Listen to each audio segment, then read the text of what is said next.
The last 24 hours on our star were very quiet. There are indeed some motions indicative of local coronal instability near center disk on the south, but they are non-eruptive and are trailing behind these active regions. Surrounding the sunspots are a number of filaments, the thin, coherent dark lines, and those you see extending off the side into the sun's atmosphere. Thus far, they are all stable as well, but that can change in minutes.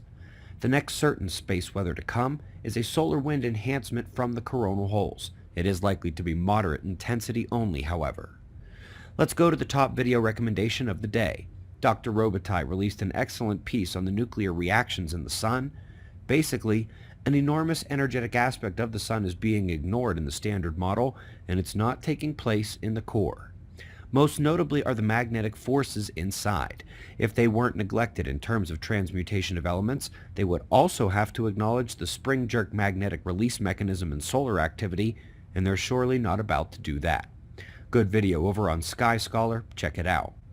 And speaking of videos to watch, this is obviously something we saw a few times in the recent series on Earth's catastrophe cycle, parts 1 and 2, and there are two important points to make here as I see some people thinking it's doomsday. Folks, this happens on Earth in a cycle. Humans have survived every one of them, and we all come from survivors. It's in our DNA. But furthermore, Gothenburg, Lachamp, and Toba were far worse than the others, Lake Mungo, Mono Lake, and the Vostok Greenland event. Not only did humans survive the last one, but they had no warning, and I bet what's next is more like Lake Mungo or Vostok rather than Toba or Gothenburg.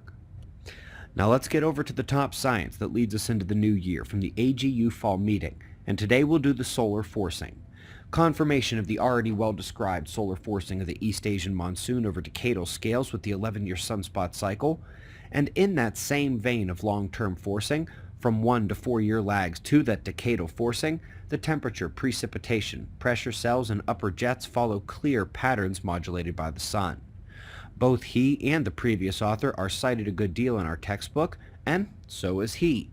This time we're leaving the long-term forcing behind and seeing a short-term rapid modulation of sea surface temperatures by the solar wind. That's particle forcing. The rapid mechanisms fall mostly outside of kinetic and thermal coupling and into that realm of electromagnetic coupling to atmospheric charge and cloud microphysics. And speaking of particle penetration, I only know one of these authors, but I'll get to know the rest of them here soon. They are working on quantifying the amount of Van Allen belt electrons penetrating in quiet and disturbed times. And this will be utterly important because we're watching two more people cited in our textbook deliver the modeling and future foundations of the equation for what those particles do when they penetrate.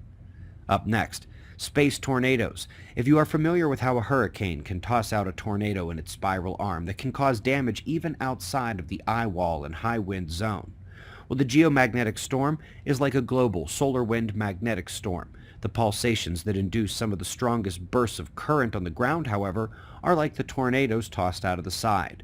Minutes time scale in the electrical forcing there. And last but not least, another of the missing drivers of that most technologically damaging and weather-working space weather effect. ULF emission from the magnetic field during solar storms contributes to the local electric field and the induction. That's a nice capping off of a story of a geophysically underappreciated star today. We greatly appreciate your support.